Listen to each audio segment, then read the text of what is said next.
Good morning.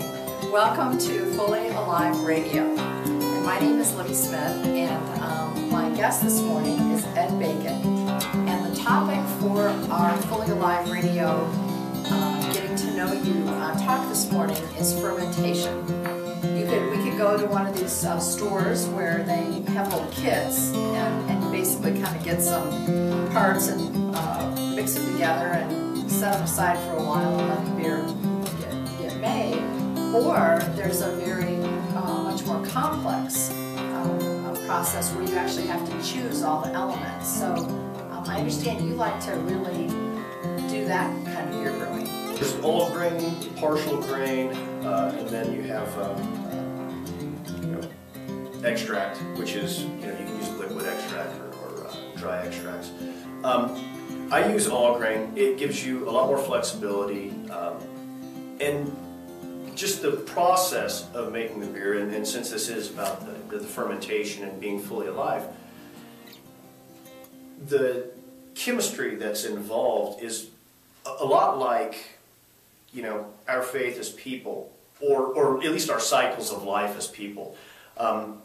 Going into the military, right out of high school, the first thing they do, basic training, is they break you down. So it's all of these, you're doing push-ups all the time for every little mistake you make, and and you feel weaker, but all the time you're developing, and then they build something on top. Well, it's the same thing with all grain.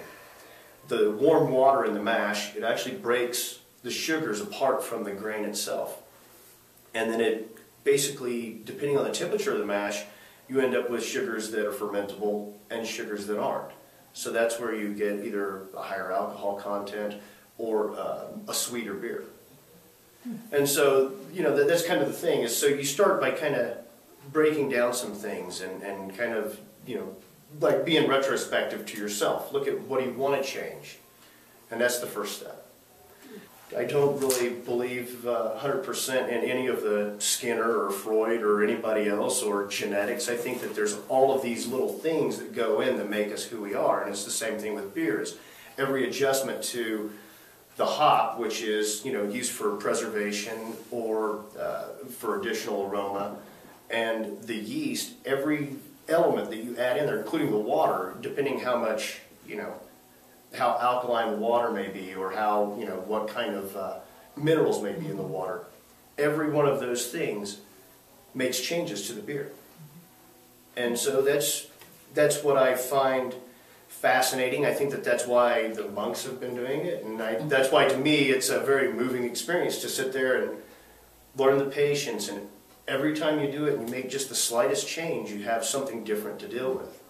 And some are better than others, but none of them are bad.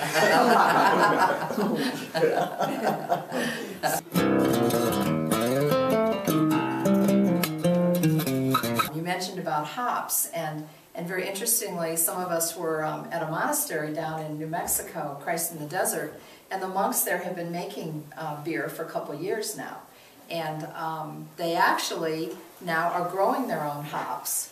And they're organic, and they're actually planning to, support the monastery by selling these organic hops, which are, pretty special. So, what is it that, what's the nature of the hops that they would be so essential to the beer making? Hops serve mainly two purposes. One is preservation. The hop has an acid in it, and that's for people who drink beer and are familiar with a pale ale, there's what they call an India pale ale. And it's a very hoppy, it's a very floral beer. And the reason is they had to put a lot of bittering hop in to preserve the beer to make the trip from England to India. And so that way when it got there, it was still drinkable. So that's one of the key things. The other thing is it does have an aroma. It brings a little floral note to the beer, and so that can change the flavor, it changes the taste, it can add or detract from basically the grain profile as well. So, I grew my own hops in the backyard. I haven't had a real successful harvest because Courtney won't let me tie lines to the roof.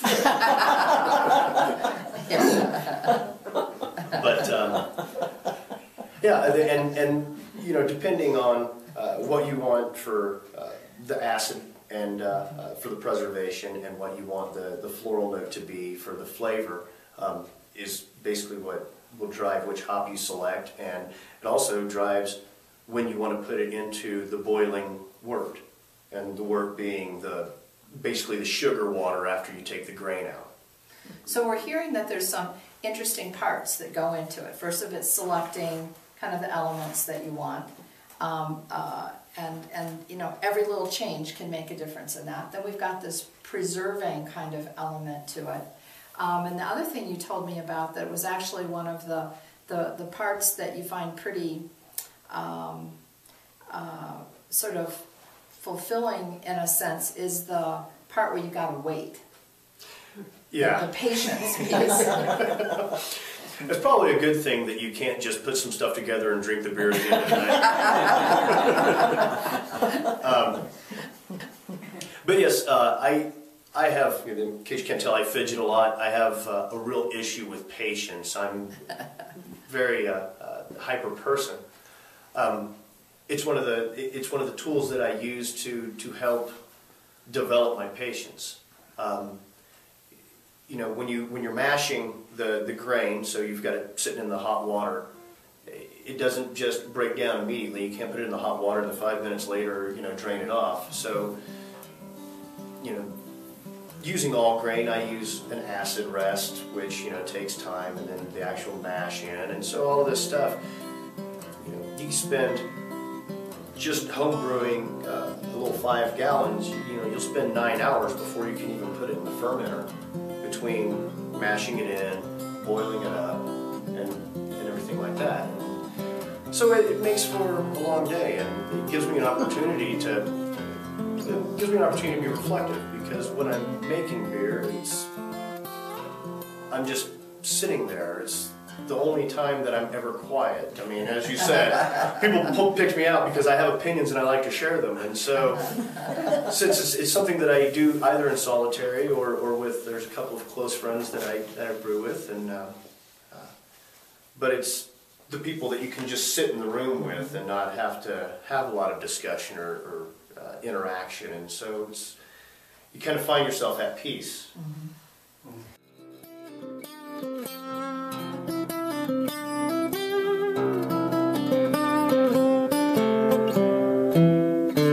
Sit, and then what do you? Once it's sat long enough, how do you know that it's time, that it's time to drink it?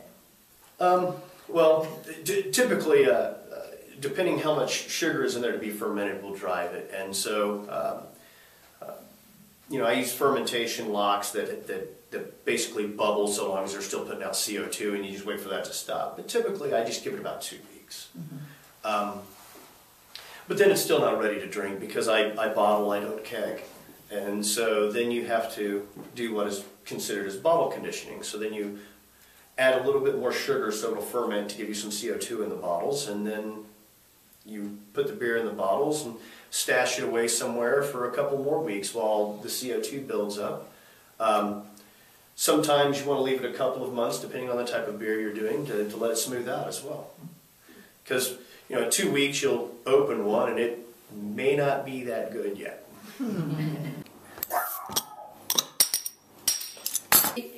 Even though you go through every step and you're very diligent about following your original plan, it sounds like there's some risk involved in this as well. Right. I've lost a couple of batches, you know, just not necessarily because of mistakes that were made and they didn't turn out to be the type of beer they were. And it's not that they're not drinkable. It's just we have preferences, you know, just like in life we have goals and targets that we strive to achieve, and we put forth the effort, this business plan, if you will, of what our successes are to be. But was it John Lennon that said, you know, life's what happens while you're busy making other plans? So, you know, it is similar. I mean, just because I document something doesn't mean I actually did it either. Yeah.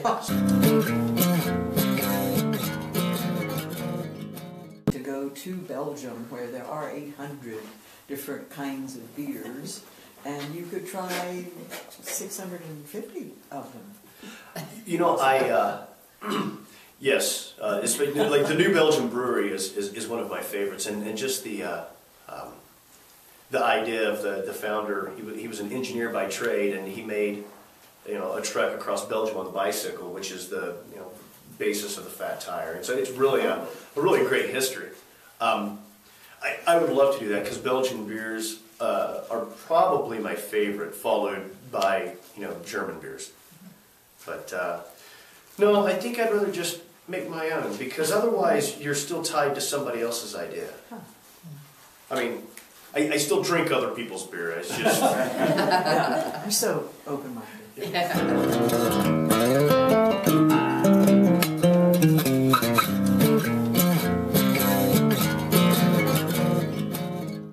I think that speaks to the ferment piece, that I think sometimes people can see an agitation, a moving around, a shifting around, and to some people that can mean like, oh, something's breaking apart. And what I'm hearing you say, it's more like this fermentation process, what you and Courtney are experiencing with your family and this community. It's shifting around. It makes me think of one of the little definitions about fermentation was about living organisms acting together to change and create effervescence. And in a sense, all the things you've talked about, especially this one in former relationships, I'm hearing for you that is doing that. It's creating a rising up, like we talked about the real word for fermentation or the derivation, rather than just a dissipation. So, right. And back to the earlier part of the discussion, it's not necessarily breaking down in this case, but sometimes you have to break things down and just change the way it is, or like when you're making the beer, all these little things that go in, and then you still have an end result. And with people, unlike beer, that end result, well, actually, beer does go bad. but the change is dynamic, and so we as people are dynamic, and it's how do we maintain those relationships? And Facebook is probably a miserable thing for me to use as a as a metaphor, but I have all of these folks on Facebook that you were friends with and you grew up with, and you add them and you're still friends, But given the situation today, what do you have in common with these people? And could you be that really tight person with them anymore? And in my brother's case, he has a handful of folks that he grew up with from kindergarten, but it's a handful. It's not everyone you grew up with. You find your way, and they find their way, and they're still a part of your life. They're just not the driving force of it anymore. So, what you shared with us this morning in these three, aspects of your life, beginning with number one, your wife. My wife. You've just really helped us look at how this sense of fermentation, which some people can think mean breaking down, truly is. You truly can live that out in all areas of your life to that place where it is that rising up.